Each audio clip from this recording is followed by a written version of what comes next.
आज चाहिँ हाम्रो यहाँ होइन सेलरोटी बनाउन लाग्नु भएको छ। सीता दिदीले पिठो पिन्दै हुनुहुन्छ। टक्क यहाँ बसेर आसन ग्रहण गरेर अब यहाँ चाहिँ पिठो पिन्ने कार्यक्रम भएको छ। अब एकछिनमा चाहिँ सेलरोटी हालेको कुरा म देखाउँछु। ल पिठो पनि रेडी भइसक्यो। अब तेल हाल्न मात्र बाँकी छ होइन। के हाल्दै हो? चिज र के हो? पिठो बटर बटर र पिठो हालेर मिक्स गरेर अनि अब ट्याक्क हाल्नुपर्छ ल। यहाँ तेल तात्दैछ, सेल बन्दैछ। गाह्रो छ सेल बनाउनलाई। सेल तातेर च्वाइङ यो सेल हाल्नु भइसक्यो। एउटा चाहिँ एउटा चाहिँ रेडी भइसक्यो ल। सेल हाल्नु चाहिँ यस्तो भइसक्यो। तेल हाल्नु भइसक्यो। यो चाहिँ एकदम दामी पाराले नबोकेर हामी अर्को चुलोतिर आइसक्यो।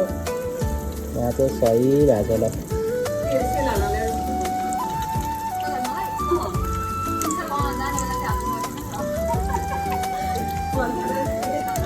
यसरी गोलो बनाउनु पर्ने रहेछ र पो।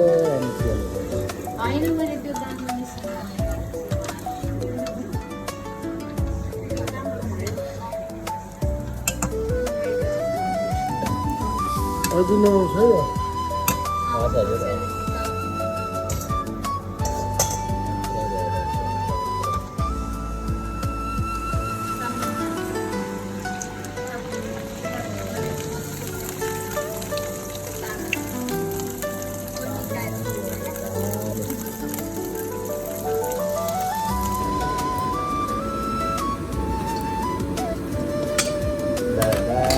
बन्दै गइरहेछ सेल चाहिँ।